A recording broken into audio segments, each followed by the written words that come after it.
बल्कि भारत के 135 करोड़ लोग आने वाले कुछ दिनों में इसी तरह अंधेरे में रहने पर मजबूर हो सकते हैं और उनके घर में भी बार बार बिजली जा सकती है। आपने भी नोट किया होगा, आप चाहे देश के किसी भी शहर में, गांव में, कस्बे में रहते होंगे, आजकल बिजली बहुत जा रही है क्योंकि भारत के पास सिर्फ 2 से 5 दिनों तक का ही कोयला बचा है बिजली बनाने के लिए। भारत में आज भी 70% बिजली का उत्पादन कोयले से होता है, लेकिन कोयले की डिमांड ज्यादा है और अभी इसकी सप्लाई कम हो गई है। इसलिए हो सकता है कि आपको आने वाले कई दिन बिना बिजली के ऐसे ही बिताने पड़े। लोड शेडिंग आपके घर में भी, आपके इलाके में भी होती रहे। इस हफ्ते की शुरुआत फेसबुक, व्हाट्सएप के ब्लैकआउट के साथ हुई थी। 6 घंटे तक दुनिया के 300 करोड़ लोग इन सोशल मीडिया प्लेटफॉर्म्स का इस्तेमाल नहीं कर पाए थे। लेकिन सोचिए, अगर आने वाले दिनों में पूरी दुनिया पावर ब्लैकआउट में चली गई, यानी पूरी दुनिया में बिजली उत्पादन ठप हो गया, तो फिर क्या होगा। बिजली के संकट की शुरुआत चीन से हुई थी, फिर यूरोप और दक्षिण अमेरिका के कई देश इसका शिकार हुए और अब इस संकट ने भारत को भी अपना शिकार बना लिया है। इसलिए मामला गंभीर है। आप ध्यान से सुनिएगा क्योंकि यह त्योहार का मौसम है। आपको इस समय अपना जगमग घर चाहिए, लेकिन हो सकता है कि अब आने वाले दिनों में बिजली की कमी पड़ जाए। भारत के कई बड़े पावर प्लांट्स में कोयले की भारी कमी हो गई है और इन पावर प्लांट्स में ही बिजली का उत्पादन आपके लिए होता है और फिर यहां से बिजली की सप्लाई आपके और हमारे घरों में, दफ्तरों में और फैक्ट्रियों तक होती है। भारत में 135 पावर प्लांट्स ऐसे हैं जो कोयले से चलते हैं। इनमें से 107 पावर प्लांट्स ऐसे हैं जिनके पास अगले 5 दिनों या उससे भी कम दिनों का कोयला बचा है। 28 पावर प्लांट्स ऐसे हैं जिनका कोयला अगले 2 दिनों में ही समाप्त हो सकता है। ये इस बुधवार तक के आंकड़े हैं जो हमें भारत की बिजली मंत्रालय के वेबसाइट से मिले हैं। शायद यही वजह है कि आपके घर और दफ्तर की बिजली आजकल बार बार जा रही है। फिलहाल सबसे खराब स्थिति उत्तर प्रदेश, जम्मू कश्मीर और लद्दाख की है। भारत के बिजली मंत्रालय ने भी साफ किया है कि यह संकट अगले 5 से 6 महीनों तक बना रहेगा, इसलिए लोगों को अभी से मानसिक रूप से तैयार रहना चाहिए। अब क्योंकि भारत में 70% बिजली का उत्पादन आज भी कोयले से होता है और कोयले की डिमांड ज्यादा हो गई है और सप्लाई बहुत कम। भारत की अर्थव्यवस्था कोविड से हुए नुकसान से तेजी से उभर रही है और मैन्युफैक्चरिंग जैसे सेक्टर्स में पहले के मुकाबले अब ज्यादा बिजली इस्तेमाल हो रही है क्योंकि मैन्युफैक्चरिंग बढ़ रही है, फैक्ट्रियों का उत्पादन बढ़ रहा है। बीच में सब रुक गया था, लेकिन जो पहिया अब रुक गया था अब वो तेजी से घूम रहा है।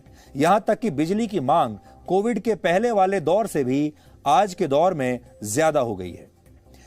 अगस्त 2019 में भारत में बिजली की खपत 10,600,000 करोड़ यूनिट्स थी, जो इस साल अगस्त में बढ़कर 12,400,000 करोड़ यूनिट्स हो गई है। यानी कोविड से जो पहले की स्थिति थी उससे भी ज्यादा बिजली की खपत अब हो रही है।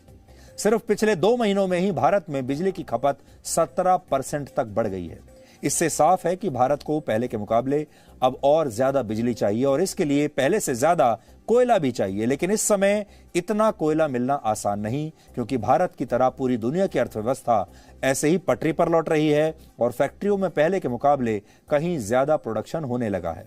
इस वजह से अंतर्राष्ट्रीय बाजार में कोयले की कीमत 40% तक बढ़ गई है। कोयला महंगा हो गया है, इसलिए कोयले के आयात पर असर पड़ा है और कोयला का आयात करना भी बहुत महंगा हो गया है। भारत में दुनिया का 4था सबसे बड़ा कोयला भंडार है, लेकिन भारत में भी कोयले का उत्पादन पहले के मुकाबले कम हो रहा है और पिछले महीने हुई भारी बारिश की वजह से कोयले के खदानों में ठीक से काम नहीं हो पाया और भारत का घरेलू कोयला उत्पादन घट गया और पावर प्लांट्स कोयला जमा नहीं कर पाए। आमतौर पर पावर प्लांट्स अपने पास कम से कम 2 हफ्ते तक का कोयला सुरक्षित रखते हैं क्योंकि पावर प्लांट्स का जो फ्यूल है, जो ईंधन है, वो ये कोयला है। लेकिन अब ज्यादातर पावर प्लांट्स के पास 1 हफ्ते का कोयला भी नहीं बचा है और बरसात की वजह से इसमें एक बहुत बड़ा काम में विघ्न डला है और बरसात की वजह से कोयला गीला भी हो गया है। भारत को इसका हल ढूंढना होगा क्योंकि इससे सिर्फ भारत के करोड़ों घर ही नहीं बल्कि वो भी अंधेरे में डूब जाएंगे, बल्कि इसका असर दफ्तरों और फैक्ट्रियों पर भी पड़ेगा और हो सकता है कि दफ्तरों और फैक्ट्रियों को कुछ समय के लिए शायद बंद भी करना पड़े। और अगर ऐसा हो गया तो भारत की अर्थव्यवस्था की जो हालत कोविड ने की थी वही अब कोयले की कमी से हो जाएगी। हालांकि भारत के पक्ष में सिर्फ एक बात इस समय है और वो ये कि भारत में सर्दियां आने वाली हैं और आमतौर पर सर्दियों में भारत में बिजली की खपत कुछ हद तक कम हो जाती है, लेकिन फिर भी डिमांड और सप्लाई का अंतर शायद इतनी जल्दी कम नहीं होगा।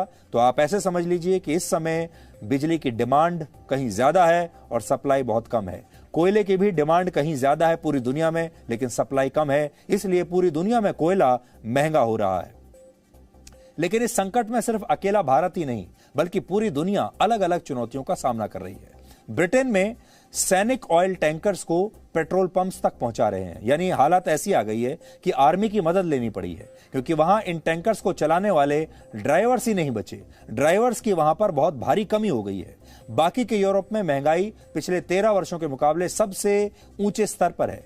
चीन में भी कोयले की कमी की वजह से कई फैक्ट्रियां बंद हो चुकी हैं और दक्षिण अमेरिका में बिजली का अभूतपूर्व संकट पैदा हो गया है। अब आप सोच रहे होंगे कि ऐसा क्या हो गया अचानक कि ये सभी देश बिजली संकट से संघर्ष कर रहे हैं। इसके लिए कोरोना के बाद तेजी से सुधरती अर्थव्यवस्था सबसे बड़ी जिम्मेदार है। वर्ष 2020 में पूरी दुनिया में फैक्ट्रियां, ट्रांसपोर्ट, दफ्तर सब बंद थे, इसलिए ऊर्जा की डिमांड घट गई और ज्यादातर देशों ने कोयले और तेल का उत्पादन भी कम कर दिया था, क्योंकि इनके खरीदार ही नहीं बचे थे। आपको याद होगा तब तेल भी सस्ता होने लगा था, लेकिन फिर वैक्सीन उपलब्ध हो जाने के बाद आर्थिक गतिविधियां अब फिर से शुरू हो गई और ऊर्जा की डिमांड तेजी से बढ़ने लगी, लेकिन इसकी सप्लाई उतनी तेजी से बढ़ी नहीं।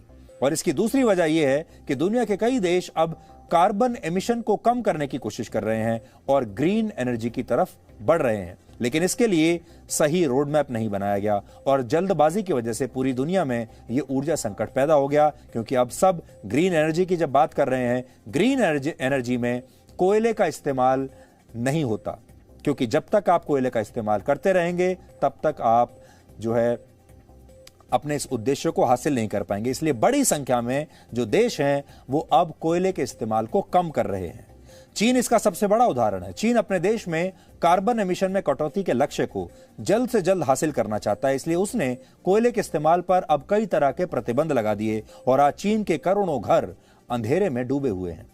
यूरोप में पर्यावरण को नुकसान न पहुंचाने वाली रिन्यूएबल एनर्जी का उत्पादन दो तरीकों से होता है। पहला है उत्तरी सागर से उठने वाली हवा और दूसरा है नॉर्वे के वाटर रिजर्वॉयर यानी वहां के जलाशय।